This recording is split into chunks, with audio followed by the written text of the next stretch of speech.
ரத்தம் கொப்பளிக்க விட்டு அதில் கைத்தட்டல் வாங்கணும்னு நினைக்கிற என் போன்ற இயக்குநர்கள் நிறைஞ்சிருக்கிற கண்டென்ட் கிடைக்காம பசங்க வேற தவிக்கிறாங்க. அக்கு பஞ்சர் மாநாட்டில் குப்புற விழுந்த இயக்குனர் மேடை ஏறும்போது 5 நிமிஷம் பேசினா போதும் சார். உலகத்தில் யார் கடவுள் தெரியுமா? இன்ஸ்டாகிராமுக்கு 2 நிமிஷம் தான் சார் தேவை.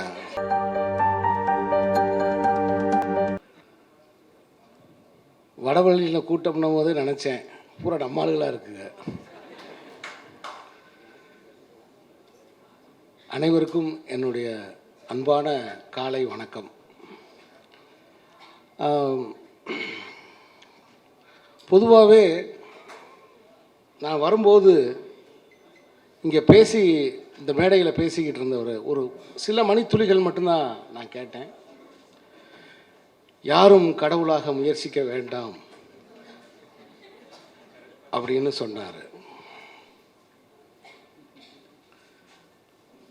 எனக்கு என்ன தோணுச்சுன்னா, இந்த உலகத்தில் யார் கடவுள் தெரியுமா? மனித உடலில் ஏற்படுகிற வலியை நீக்குகிறவர்கள் தான் கடவுள்.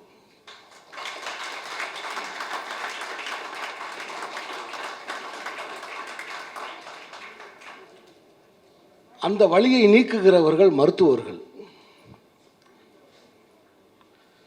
அவர்கள் வேண்டுமானால் தன்னை கடவுளாக நினைக்காமல் இருக்கலாம்.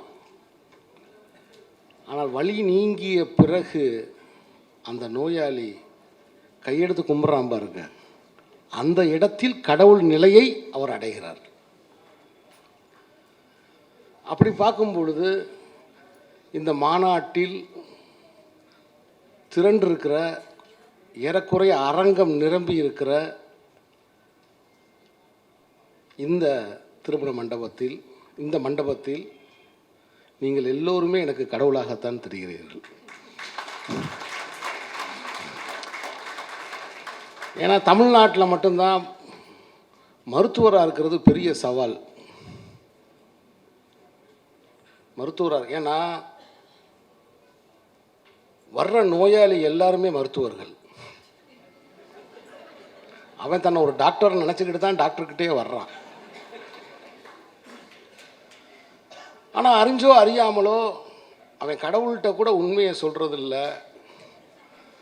டாக்டர்கிட்ட சொல்லி தான் தீர வேண்டியிருக்கு.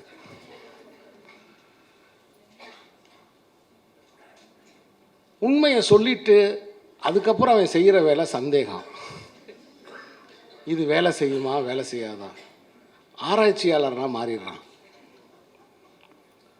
மருத்துவர் சொல்கிற எதையுமே கடைபிடிக்கிறதில்ல, அதை எதையுமே பின்பற்றுறதில்லை.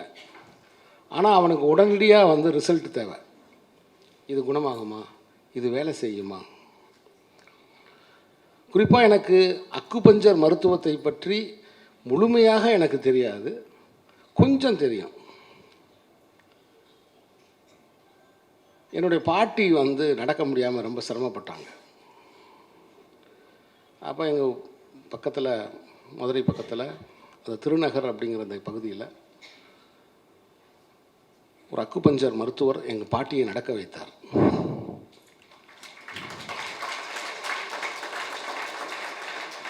அப்போ எங்கள் பாட்டி என்கிட்ட சொல்லிச்சு, என்னம்மா உனக்கு அந்த டாக்டருக்கு இந்த டாக்டருக்கு என்ன வித்தியாசம் அப்படின்னு கேட்டேன். அந்த டாக்டர் ஊசியை போட்டுட்டு எடுத்துடுறாங்க, இந்த டாக்டர் ஊசியை போட்டு அப்படியே உட்கார வச்சிடுறாங்க.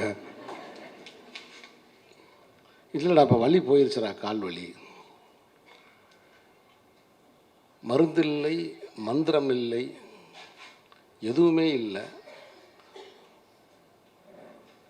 ஒரு இடத்துல குத்துற ஒரு ஊசி ஒரு 75-80 வயது மூதாட்டியை நடக்க வைத்ததை நான் நேரடியாக கண் பார்த்தேன். நானே அதுக்கு சாட்சி. அதன் பிறகுதான் இந்த மருத்துவத்தின் மேல் எனக்கு மிகப்பெரிய அன்பும் மரியாதையும், அந்த மருத்துவர்கள் மீது எனக்கு பெரிய பேரன்பும் எனக்கு பிறந்தது. இன்னைக்கு இருக்கிற நவீன, எவ்வளோ நேரம் பேசலாம், நான் பாட்டு பேசிக்கிட்டே போகிறேன். ஏன்னா இப்போ என்னென்னா, மேடை ஏறும்போது 5 நிமிஷம் பேசினா போதும் சார். ஏன் 5 நிமிஷம் பேசினா போதும்? இல்லை சார், இன்ஸ்டாகிராமுக்கு 2 நிமிஷம் தான் சார் தேவை. ஏன்னா 1 நிமிஷத்துக்கு மேலே இன்னைக்கு பார்க்குற வழக்கமே போய்கிட்டு இருக்கு. மனுஷனோட பொறுமைங்கிறதே போய்கிட்டு இருக்கு. இந்த உலகத்தோட மிகப்பெரிய பிரச்சனையே என்னென்னா, ஒரு குழந்தையிடம் கொடுத்த ஒரு செல்ஃபோனை எப்படி வாங்குறது அப்படிங்கிறது தான்.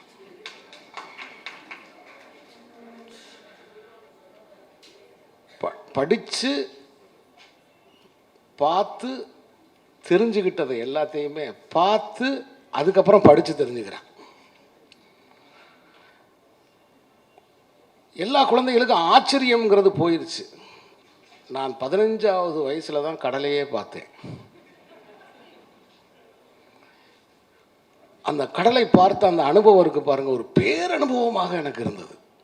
அந்த அலை வந்து என் காலில் வந்து அப்படியே நீ உள்ளே இழுத்துட்டு போகிற மாதிரி அந்த உணர்ச்சி இருந்துச்சு. ஆனால் இன்னைக்கு ஒரு இளைஞனுக்கு, ஒரு சிறுவனுக்கு நீங்கள் கடலை காமிச்சாலும் சரி, மலையை காமிச்சாலும் சரி, எதை காமிச்சாலும் அவனுக்கு ஆச்சரியம் வர மாட்டேங்குது, கேள்வி தான் வருது. அப்படி இருக்கிற இந்த தகவல் தொழில்நுட்ப உலகத்தில் வந்து அக்குபஞ்சர் மருத்துவர்கள் ஒரு போராளிகள் தான். ஏன்னா எல்லாத்துக்குமே மாத்திரைக்கு பழக்கப்படுத்தப்பட்ட ஒரு சமூகத்தில்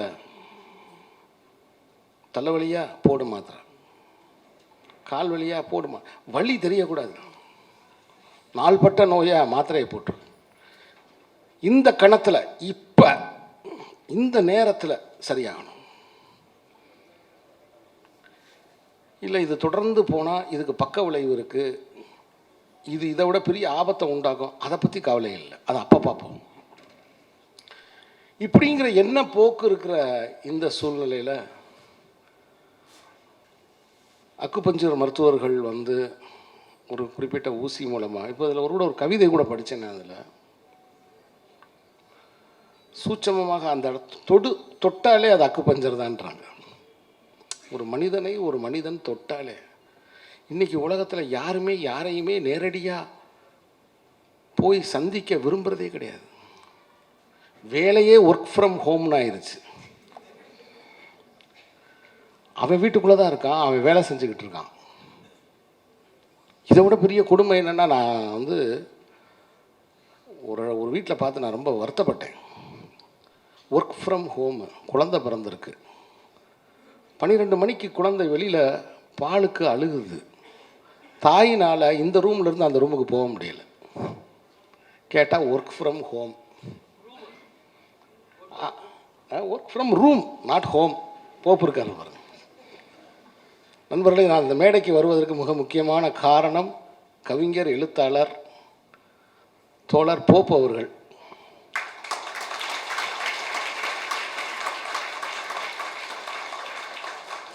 அவர் ஒரு டாக்டர் அப்படிங்கிறது எனக்கு இப்போ தான் தெரியும். ஆனால் தன்னுடைய பேச்சின் மூலமாக இந்த சமூகத்துக்கு ஊசி போட்ட ஒரு ஆள் அவர். இன்னைக்கு எல்லாருக்குமே ஊசி போடுறாரு. ரொம்ப சந்தோஷம். ஏன்னா என்னுடைய 23வது வயசில் நான் பார்த்து வியந்த ஒரு மனிதர் அவர். அந்த சின்ன வயசில் அவ்வளவு கதைகள் மேடைகளில் பேசுவார், ரொம்ப அற்புதமாக பேசுவார். அந்த திருப்பரங்குன்றம் அதை சுற்றி இருக்கிற இலக்கிய கூட்டங்களில் வந்து அப்படி சொற்பொழிவு நிகழ்த்துவார். நான் ஒரு மாணவனாக உட்கார்ந்து அதை நான் பார்த்துருக்கேன். அவர் என்னை அழைத்ததும் நான் அதை நினச்சி தான் நான் வந்தேன். ஒரு ஆசிரியர் நம்மளை அழைக்கிறார், நாம் அங்கே போகணும், உடனே இந்த நிகழ்ச்சியில் கலந்துக்கிறணும் அப்படின்னு நினச்சி தான் இந்த நிகழ்ச்சிக்கே வந்தேன். நான் உண்மையிலே எதிர்பார்க்கல, இவ்வளவு கூட்டம் இருக்கும்னு நான் எதிர்பார்க்கல.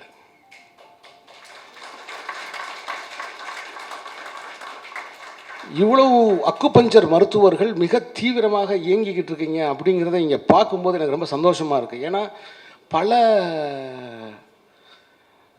மாநாடுகளில் ஆட்கள் இல்லை, மைக் இருக்குது, கூட்டம் இல்லை, மனிதர்களை வந்து ஒன்றா கூடுறது கிடையாது, சந்திக்கிறது கிடையாது. பேசுகிற பேச்சாளர் ஆவேசமாக பேசிக்கிட்டு இருக்காரு, 1.5 மணி நேரம் பேசுகிறாரு, 2 மணி நேரம் பேசுகிறாரு. அப்போ நான் கேட்டேன், எங்க யாருமே இல்லைங்க, மொத்தம் ஒரு 5 பேர் தான் இருக்குது. ஏங்க இவ்வளோ நேரம் இப்படி என்னங்க ஆவேச சொற்பொழிவாக இருக்கேங்க? அது நம்ம ஆளுகளுக்கு இது மைக்குன்னு தெரிய மாட்டேங்குது. ஒளிபெருக்கி இதுக்கு பேர். மெதுவாக பேசினாலே சூரமாக கேட்கும். ஒளியை பெருக்கிறது தானே ஒளிபெருக்கியோட வேலையை. இதில் ஏங்க இவ்வளவு கத்துறீங்க அப்படின்னா, சார் உங்களுக்கு தெரியாது சார், நான் இங்கே இருக்கிறவங்களுக்காக பேசலை சார். அப்புறம் எதுக்குங்க பேசிக்கிட்டு இருக்கீங்க? யூடியூபுக்காக பேசுகிறேன் சார் அப்படின்னு. ஓ, அப்போ பேச்சில் 2 வகை இருக்கா? யூடியூபுக்கு ஒரு பேச்சு, யூடியூபுக்கு ஒரு பேச்சு, நேரில் உட்காந்துருக்கிறவங்களுக்கு ஒரு பேச்சா? இப்போ எனக்கெல்லாம் எப்படின்னா இப்போ நான் பேசிக்கிட்டு இருக்கும்போதே, இப்போ உதாரணத்துக்கு 2ஆம் உலகப் போரில் ஸ்டாலின் தன் படைகளோட ரஷ்யாவுக்குள்ளே நுழைஞ்சார் அப்படின்னும் போது ஒரு ஆள் டக்குன்னு எந்திரிச்சு என்ன சொன்னீங்க, அதெல்லாம் இல்லைங்க அப்படின்னு ஏதாவது ஒரு மறுத்து சொல்லிட்டாருன்னா என்னுடைய படை சிதறிடும். நான் அப்படியே ஸ்தம்பிச்சு நின்றுவேன், பேச மாட்டேன். ஆனால் இன்றைக்கி அப்படி இல்லை. எல்லாருமே, ஏன்னா அவர் போப்பு அவர்கள் கூட கேட்டாங்க ஃபோட்டோ எடுக்கும்போது, கரெக்டாக நான் இந்த பக்கம் தள்ளி வந்தேன், இப்போ கேமரா பார்த்து வர்றீங்களே அப்படின்னாரு. சொல்லலை அவர்கிட்ட, ஏன்னா இங்கே இருக்கிற பசங்க ஒரு டைரக்டர் எங்கே நிற்கிறதுன்னு தெரியலன்னு வாங்க.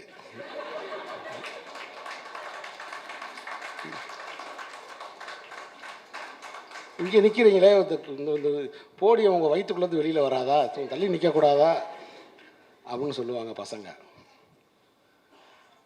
ஸோ இந்த மாற்று மருத்துவம் இது ஒரு பண்பாட்டு வேலை, ஒரு கலாச்சார வேலை. என்ன கலாச்சாரத்துக்கும் பண்பாட்டுக்கும் என்ன? ஒரு சீன மருத்துவம். நான் இதை பற்றி ஒரே ஒரு குறிப்பு மட்டும் நான் படிச்சிருக்கேன். ஜவஹர்லால் நேரு அவர்கள் அவருக்கு சுவாசத்தில் கொஞ்சம் பிரச்சனை இருக்கும்போது அவர் சீன பயணம் மேற்கொள்ளும் பொழுது அவருக்கு இந்த சிகிச்சை அளிக்கப்பட்டு அவருக்கு உடனே குணமாச்சு. அதனால தான் அவர் இந்தியாவுக்கு இந்த அக்குபஞ்சர் மருத்துவத்தை கொண்டு வந்தார் அப்படின்னு நான் இப்போ இல்லை 15 வருஷத்துக்கு முன்னாடி ஒரு குறிப்பு நான் படித்தேன், எனக்கு ஞாபகம் இருக்கு. இப்போ இதிலிருந்து ஒரு விஷயம், ஜவஹர்லால் நேருவாக இருக்கட்டும், அது சீனு ராமசாமியாக இருக்கட்டும், நேரடியான அனுபவங்களின் மூலமாக பெறுகிற அந்த உண்மை இருக்குல்ல, அதை யாருமே மறைக்க முடியாது, அதை யாருமே மாற்ற முடியாது. மனநல மருத்துவத்துக்கு மிகவும் முக்கியத்துவத்தை அக்குபஞ்சர் மருத்துவர்கள் தருகிறார்கள் அப்படின்னு நான் பார்த்தேன். இன்றைய காலகட்டத்துக்கு அது ரொம்ப தேவையாக இருக்குது. வாய்ப்பு இருந்தால் தமிழ் சினிமாவுக்கே கூட நீங்கள் ஊசி குத்தலாம்.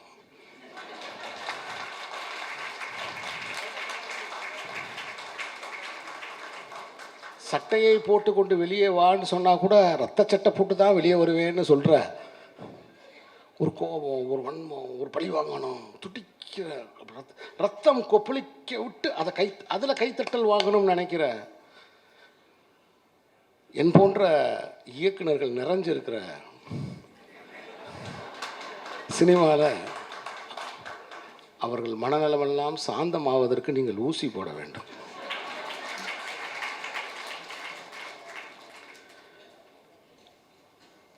மனிதனுடைய ஆசையை கட்டுப்படுத்துவதற்கு ஒருவேளை புத்தர் சொன்ன ஊசி இதுவாக கூட இருக்கும்னு நினைக்கிறேன். எண்ணத்தில் உண்டாகிற கொந்தளிப்பு.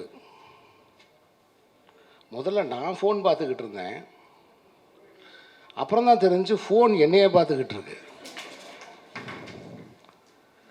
முதல்ல நான் ஃபோன் பார்த்துக்கிட்டு இருந்தேன், அதுக்கப்புறம் தான் தெரியுது எல்லாருமே அலன் மாஸ்க்கு வேலை செஞ்சுக்கிட்டு இருக்கோம்னு. அப்போ பார்க்குறது எல்லாமே வியாபாரம் ஆயிடுச்சு. தண்ணி வியாபாரம் ஆயிடுச்சு, வாழ்கிற வாடகை வீடு வியாபாரம் ஆயிடுச்சு. அதுக்கப்புறம் பார்த்தீங்கன்னா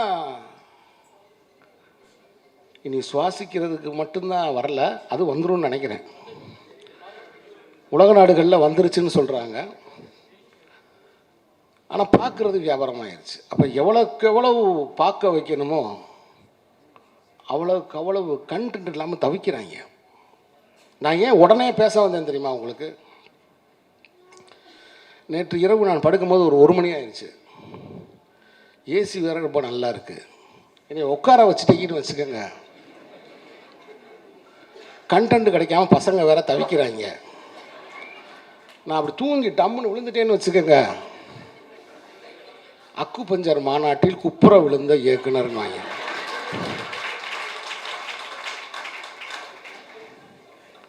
அவ்வளோதான் முடிஞ்சிச்சு.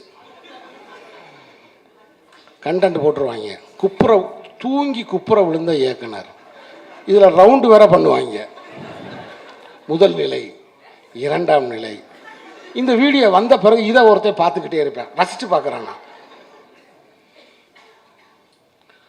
ஒரு பெண் குயின் தனியாக போனதுக்கு உலகமே கலங்குது. தமிழ்நாட்டில் உரிய மருத்துவம் இல்லாமல்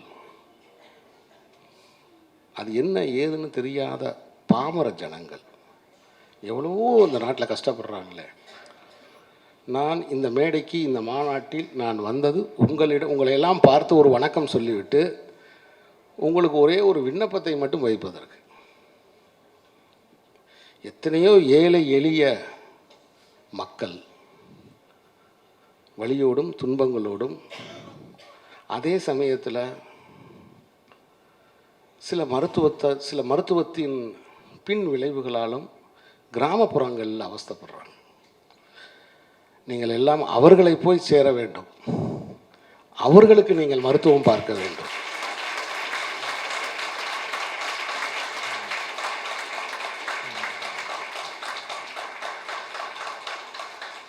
இந்த ஒரு கோரிக்கையை மட்டும் உங்களுக்கு நான் வைத்து, எனக்கு உண்மையிலே இன்னொரு சந்தோஷம் என்னென்னா, என்னுடைய அருமை நண்பர் திரைப்பட தயாரிப்பாளர் சக்திவேலை இங்கே சந்தித்தது. ஒவ்வொரு சிறிய படங்களையும் எடுத்து மக்கள் மன்றத்துக்கு கொண்டு செல்லக்கூடிய ஒரு ஆற்றலாளர்.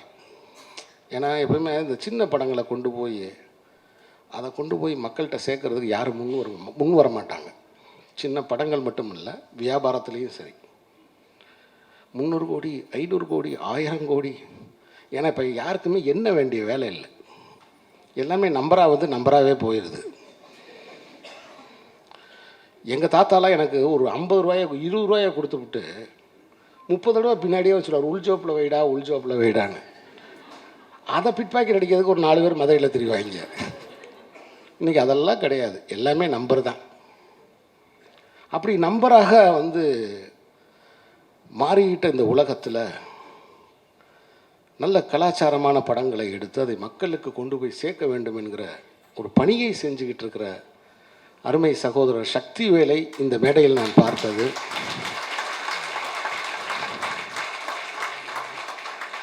எனக்கு உண்மையிலே ரொம்ப மகிழ்ச்சி. இந்த விழாவுக்கு என்னை அழைத்த என் மண்ணை சேர்ந்தவர், அந்த திருப்பரங்குன்றம் மலையின் நிழலிலே நான் இலக்கியம் கற்றுக்கொள்வதற்கு, இலக்கியம் தெரிந்து கொள்வதற்கு காரணமானவர் திரு போப்பு அவர்களை திரும்ப இங்கே சந்திப்பதற்கு ஒரு நன்றி. அதனால் யார் சொன்னாலும் கேட்காதீங்க, என்னுடைய நண்பர் என்னை மன்னித்துக் கொள்ள வேண்டும், நீங்கள் கடவுள் தான்.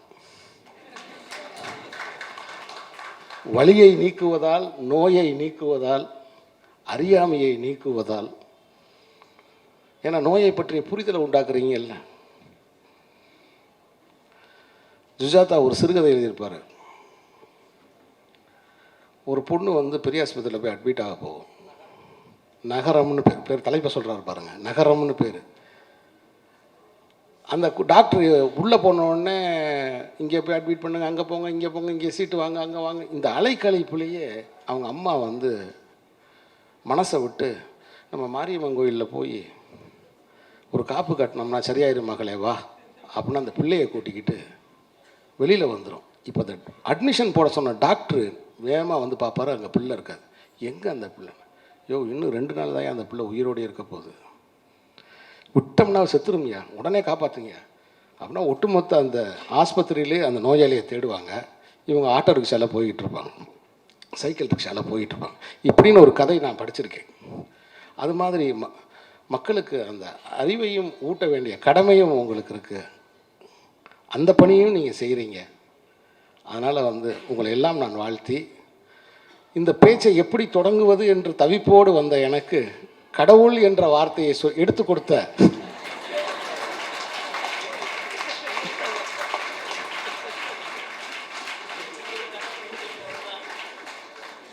கொடுத்த ஐயா பேருமா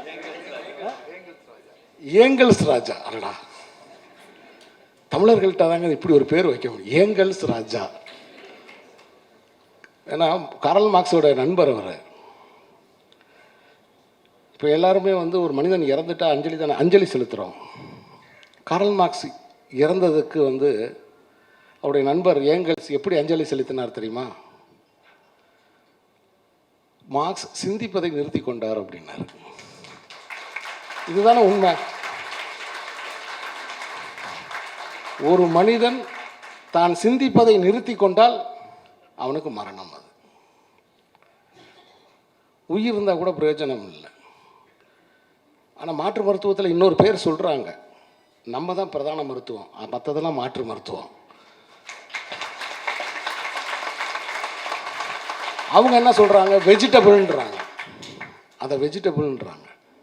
வெஜிடபிள் என்னன்னா கடைசி ஃப்ரீசர்லேருந்து எடுத்துட்டிங்கன்னா அழியிடும். உயிர் இருக்கும், எதுவுமே சொல்ல முடியாது.